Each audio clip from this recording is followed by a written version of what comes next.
Looking for a guaranteed way to create content that resonates with your audience? Start a podcast. Interview your ideal clients and let them choose the topic of the interview.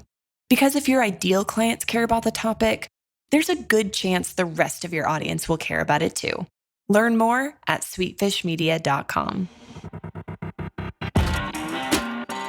You're listening to B2B Growth, a daily podcast for B2B leaders.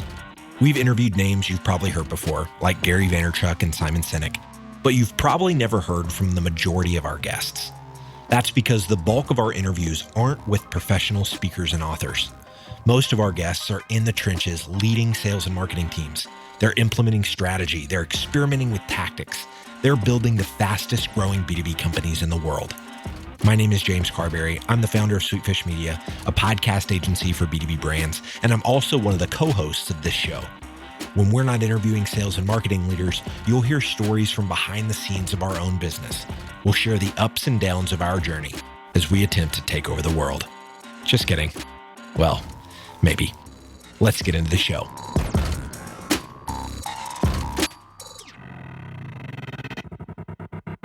Welcome back to B2B Growth. I'm Logan Lyles with Sweetfish Media. I'm joined today by Veronika Traublinger. She is the marketing manager over at Ciara. Veronika, how's it going today?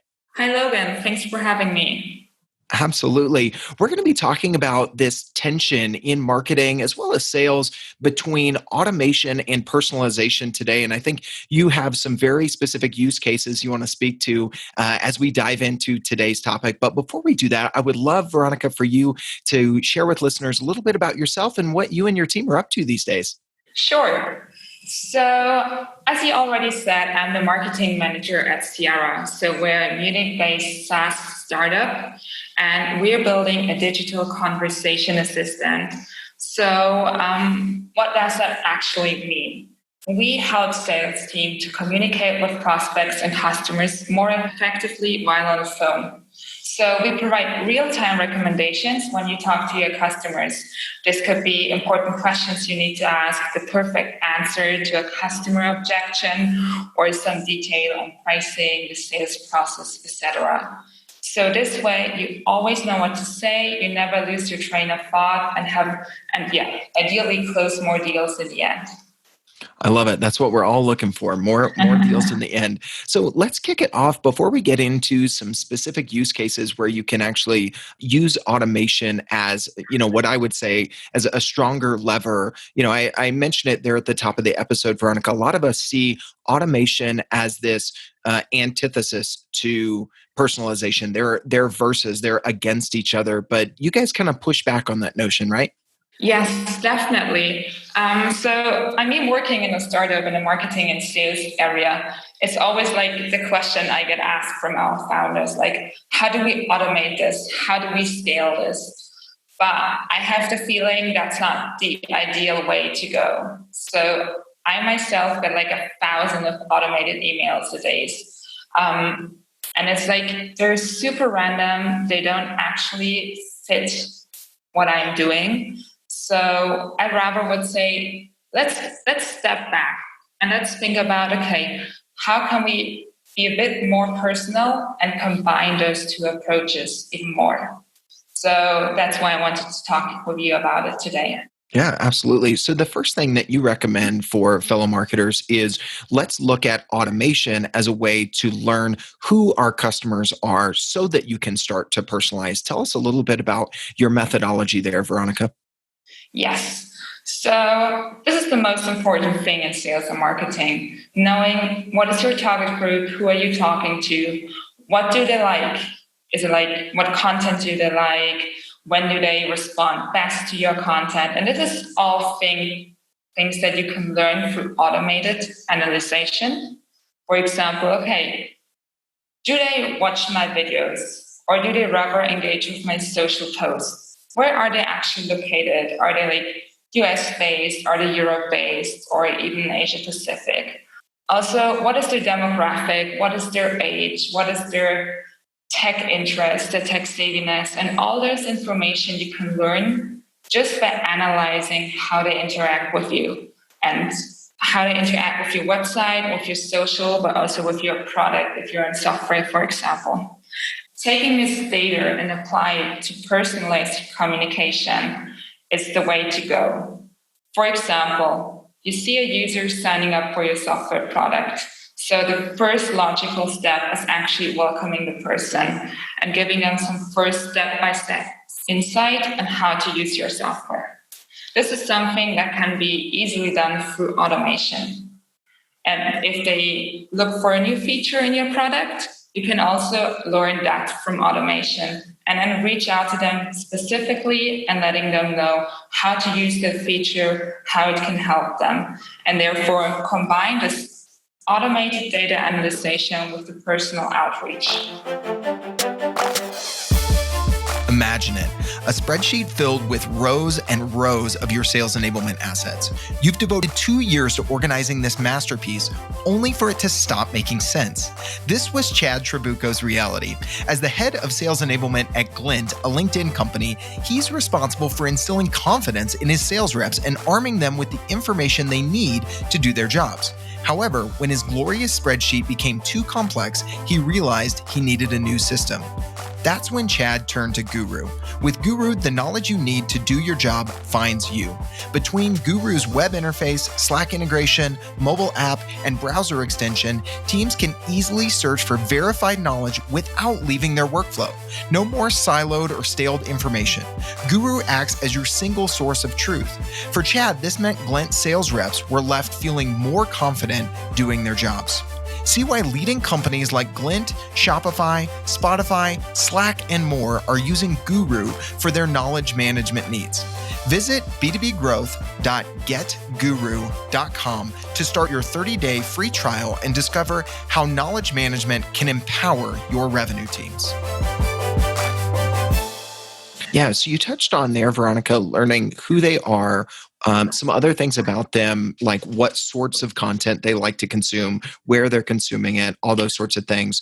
The when to reach out is another thing that you can start to personalize based on automation. You know, you and I are talking across time zones from Germany to Colorado in the US here today. And so when to reach out, that can be, not just this blanket statement of, our users like to be contacted between 8 and 10 a.m. 8 and 10 a.m., what time zone, right? And that varies across different stakeholders that you're likely targeting. Tell us a little bit about what you guys have done there to determine the when of reaching out based on automation. Yeah, that's definitely true. Time zone is a big thing for us. So we have customers spread all over the world, a lot of US-based customers, but of course, like in our home base, Germany and Europe, there are a lot of them. So we definitely always check, okay, in which time zone are they in, and try to contact them when it's the perfect time in their time zone. But not also that, but we also see, okay, how do they engage with our stuff and how does it change over time? There are those different steps in marketing we always have, where like first educate and then try to put them in a product and actually sell them the solution. So this is something that also helps you with the engagement. So the when is not only like time-based, when do we contact them, but also when do we contact them with what messaging. And therefore, like analyzing and using automation to see that is super important. Yeah, absolutely. That's a really great point. When, as far as just chronologically and based on time zone, but chronologically, where are they in the buying process? That's a very important when, WHEN, not when. That's a very important when that you can base your personalization on that can have some dramatic effects. The other area that you guys see automation leading to an opportunity for more personalization, not the opposite, is in pre-qualifying leads for your sales teams. Tell us a little bit about this section here. So we work a lot with inbound leads. So we have several different contents out there, like guides, white papers, surveys, webinars. You all know it. Everyone has it, right?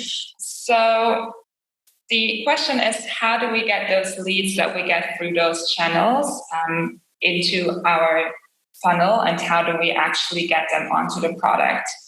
But you shouldn't go after every single lead. That's just super time consuming, and it can really waste your time if it doesn't fit your company. So here again, automation fits in. So you take those leads and automatically scan them based on the location, their company size, their job title, and use this information to rank them. And then you can decide for yourself, okay, who am I actually going after? And maybe the more important or better leads, you want to go after personal, while you have some not so important where you just do the automated stuff to just stay on their mind, but don't waste too much time on them. And then you have those you just totally ignore. So here automation is super handy.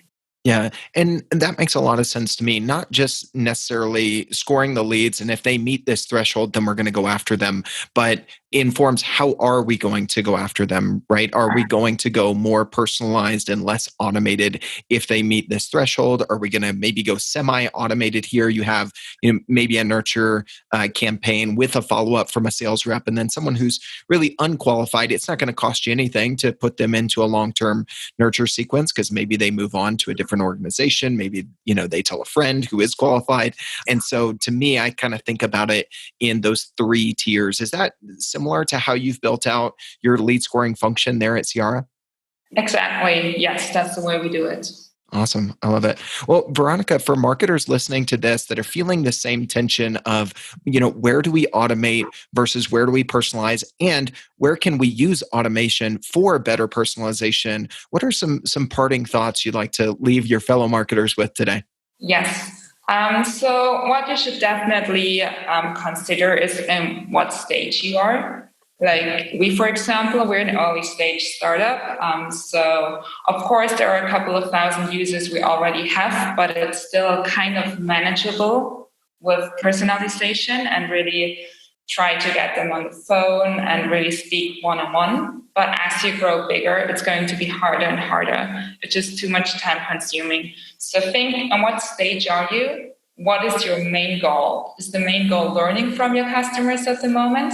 Or is the main goal to scale the company as quick as possible? So this is the line where you cross from being maybe 70% personalization to 30% automation to the other way around. So this is definitely something to keep in mind. And overall, I will always try to be as personal as possible, even if you use automation. And for example, for Christmas, we just sent some chocolate to our customers, and it's like super manual, super personal, and totally offline. But we got so much good feedback on it. So I think, always try to bring some personal in your communication. Yeah, absolutely. I mean, and there are also tools, if you look at like a Sendoso or a sending platform like that, where you can take the offline, you can add some automation to it, but still personalize. So, I think that's a great way to wrap up the conversation in, thinking about where do I automate versus where do I personalize, and where can I get both? You gave some great examples of, using automation to personalize better by learning the who and the when to reach out based on the interactions online that you're seeing from your customers. And I really like that parting thought about think about the stage that your company is in. What can you manage? And then also think about your goals. Maybe, you're doing a learning sprint because you're not quite at product market fit yet. And the goal is really more to learn than it is to scale because you're not quite sure what you're scaling yet. I think that's something that a lot of folks just skip over and think that, we're always just looking to scale, right? But sometimes that main short-term sprint of learning is going to help you scale better in the long term. So personalizing versus automating will change a little bit depending on what stage you're in and what your goals are for the short term and the long term. I really like that, Veronika. Well, Veronika, for anybody listening to this that has any follow-up questions, would like to talk shop with you, or reach out and learn more about what you and the team at Ciara are up to these days, what's the best way for them to reach out? Yeah, so I'm happy to connect with everyone on LinkedIn. Just shoot me a message there. Or also I'm happy to receive some emails to my personal email account. It's Veronika with a K, not the American C. So veronika@getciara.com. I love it. Thank you so much for being on the show today, Veronika. I really appreciate it. Thank you too, Logan. We totally get it. We publish a ton of content on this podcast, and it can be a lot to keep up with. That's why we've started the B2B Growth Big Three, a no-fluff email that boils down our 3 biggest takeaways from an entire week of episodes. Sign up today at sweetfishmedia.com/big3. That's sweetfishmedia.com/big3.